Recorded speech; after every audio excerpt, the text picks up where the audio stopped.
বন্ধুরা, কি কিচেনে আমাদের সকলকে স্বাগত। আজকে আমি বানাবো এগ তড়কা। তার জন্য তড়কার ডালটা আমি দেখুন সিদ্ধ করে নিয়েছি, গলে গেছে। আপনারা সিদ্ধ না করে কাঁচাও দিতে পারবেন। দেখুন কড়াইতে আমি অল্প তেল দিয়েছি আর এখানে দুটো ডিম নিয়েছি, অল্প একটু লবণ দিয়েছি। ডিমটা আমি পুরো ফাটিয়ে নেবো, তেলের মধ্যে দিয়ে দেবো। এবার আমি তেলের মধ্যে দেবো, দিয়ে ডিমের ভুজিয়া বানিয়ে নেব। দেখুন ডিমটা আমার ভুজিয়া করা হয়ে গেছে। ডিমটা এবার আমি তুলে নেব। তেল গরম হয়ে গেছে, তেলে দেবো দুটো গোটা শুকনো লঙ্কা, অল্প একটু গোটা জিরে।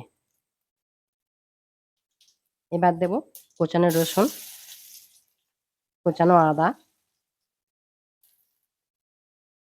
একটু নাড়িয়ে নেব। এবার দেবো কোচানো পেঁয়াজ। পেঁয়াজটা লাল লাল করে ভেজে নেব। এবার দেবো কোচানো টমেটো। ধরুন লবণটা দিলে পেঁয়াজ টমেটো দুটোই গলতে সুবিধা হবে।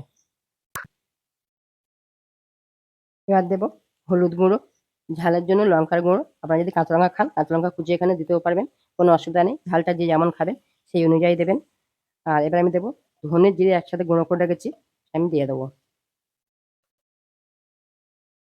এটা আমি খুব ভালো করে কষিয়ে নেবো। দেখুন মশলা খুব ভালো করে কষানো হয়ে গেছে, মশলা তেল ছেড়ে দিয়েছে। এবার আমি সিদ্ধ ডালটা এর মধ্যে দিয়ে দেবো। এবার আমি দেবো পরিমাণ মতো জল। এটা আমি ঢেকে দেবো, ৫ থেকে ৭ মিনিট পরে খুলে দেখাবো। দিয়ে দেবো অল্প একটু চিনি আর ভাজা ডিম দিয়ে আবার আমি ঢেকে দেবো। আমি ডাবু নিয়েছি, ডাবুতে অল্প একটু সরষের তেল দিয়েছি। এখানে আমি দিয়ে দেবো কুচানো রসুন আর একটু কাশ্মীরি লঙ্কার গুঁড়ো দিয়ে ফোড়নটা তৈরি করে নেব। আর যদি আপনাদের যে কষি মিল থাকে অবশ্যই দেবেন।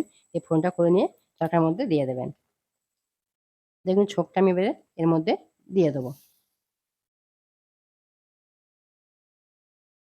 দেখুন তরকারিটা আমার রেডি হয়ে গেছে। এবার আমি নামিয়ে নেব, ঠান্ডা করে দেখাবো। আর এখন একটু পাতলা মনে হচ্ছে, ঠান্ডা হয়ে গেলে বসে যাবে।